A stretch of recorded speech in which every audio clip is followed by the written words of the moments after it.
బీజాపూర్ పోయే రోడ్లో హైవేలో తెల్లవారుజామున కంకర లారీ ఆర్టీసీ బస్సు అది తాండూరు డిపో నుంచి బయలుదేరిన బస్సు అనుకో. ఆ సంఘటనలో ఆల్మోస్ట్ 19 మంది చనిపోయిందని లేటెస్ట్ రిపోర్టు. అదేవిధంగా 20 మందికి క్షతగాతులు అయినరు, కాలు దెబ్బలు కలిగినటువంటి వారికి రాష్ట్ర ప్రభుత్వం ఇమీడియట్గా పొన్నం ప్రభాకర్ గారు ఎక్స్గ్రేషియా కూడా అనౌన్స్ చేయడం జరిగింది. 5 లక్షలు చనిపోయిన వాళ్ళకి 2 లక్షలు ఏదైతే క్షతగాతులకు వారికి సరి అయిన ట్రీట్మెంట్ చేయాలని ఉస్మానియా కానీ ఏ హాస్పిటల్లో కూడా ఇస్తే. అదేవిధంగా ఇప్పటి వరకు తెలిసిన విషయం ఏంటంటే హైదరాబాద్కు వద్దు, చేవెళ్ళలోనే మా పోస్ట్ మార్టం చేయాలని అక్కడ జనం చెప్పడం వల్ల అక్కడనే పోస్ట్ మార్టం జరుగుతుంది. ఈ దుర్ఘటన మొన్ననే జరిగినటువంటి కర్నూలు దగ్గర సంఘటన కానీ ఎక్కడ చూసినా ఈ యాక్సిడెంట్స్కు ఎక్కువ అవుతున్నది. ఎందుకంటే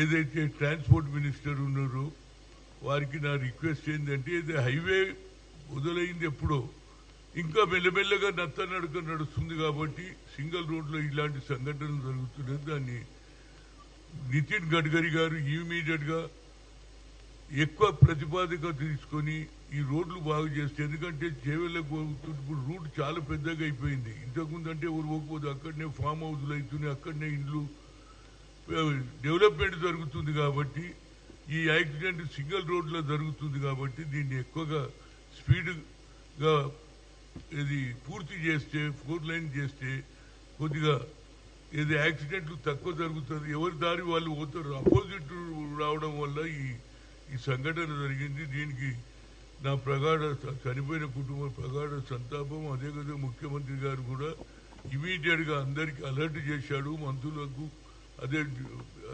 ఆర్టీసీ చైర్మన్ కూడా చెప్పడం జరిగింది.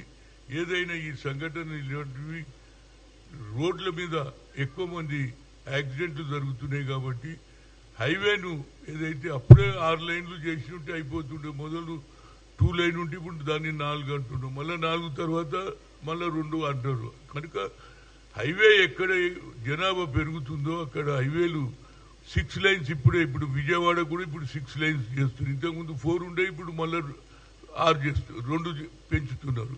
వాళ్ళని ప్రభుత్వం మోదీ గారి సర్కార్కు రిక్వెస్ట్ ఏంటంటే ఈ హైవేలు ఎక్కడనైతే మొదలు పెట్టినరో దాన్ని వేరియస్ రీజన్లో కొంత పని ఆగుతుంది, బిల్లు రాలేదనో అదేనో ఏదో విధంగా అవుతుంది, దాన్ని స్పీడప్ చేయమని కోరుతున్నా. అదేవిధంగా రాష్ట్ర ప్రభుత్వం చొరవ తీసుకొని ఆ కుటుంబాలకు ఎక్స్గ్రేషియాతో పాటు తప్పనిసరిగా వాళ్ళ కుటుంబాలను రాష్ట్ర ప్రభుత్వం ఆదుకుంటుంది.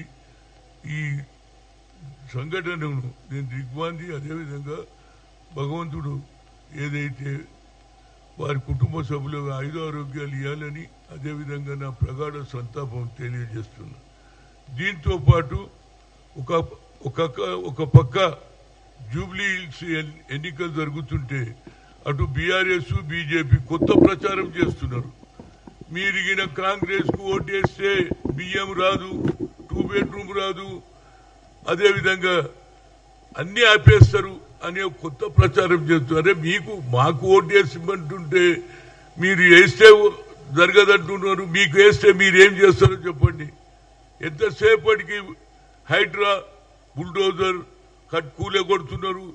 మీరు చేసిన పరిపాలనలో ఏదైతే ధరణి పెట్టి ప్రభుత్వ భూములు కూడా కాజేసిండ్రు కనుక ఇవాళ రాష్ట్ర ప్రభుత్వం చెరువులు కుంటలు అన్ని కూడా బాగుండాలనే ఆదేశంతో మంచి పని చేస్తున్నారు. చూడండి, ఇప్పుడు ఏ చెరువు కూడా ఇంతకుముందు చెరువులను ఆక్రమించేవాళ్ళు, ఆ చెరువులను కూడా బాగుండాలి, చెరువులలో నీళ్లుంటే ఏది వాటర్ గ్రావిటీ పెరుగుతుందనే ఉద్దేశంతో చెరువులను కూడా బాగు చేయాలి. ఎవరిల్లు కూర్చోలేదు.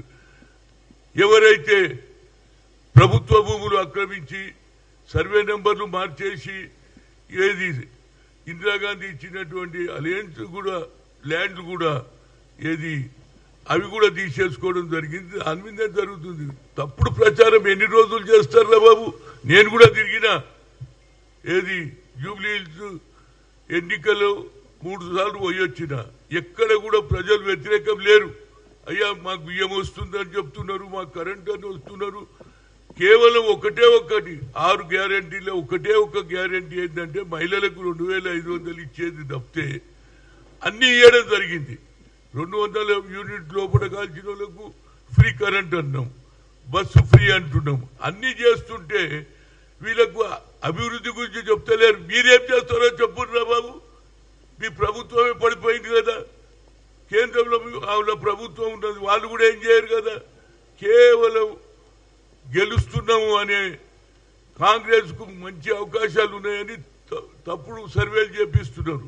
ఆ సర్వేలలో ఏంటంటే అనుకుంటున్నారు మీడియాలో ప్రజలందరూ వ్యతిరేకం ఉన్నారు, నాయకులలో వ్యతిరేకం ఉన్నారు, కార్యకర్తలు బాధపడుతున్నారు అని. ఇది కొత్త డ్రామా. ఎన్ని రోజులు నడిపిస్తారా బాబు?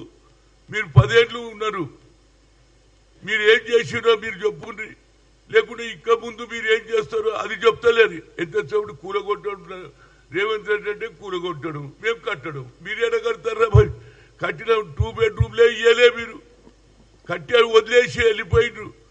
ఇవాళ దానికి ఇవాళ ఆల్మోస్ట్ 2 లక్షల 2 బెడ్రూమ్స్ కట్టిస్తా అని శ్రీనివాస్ రెడ్డి గారు చెప్పారు.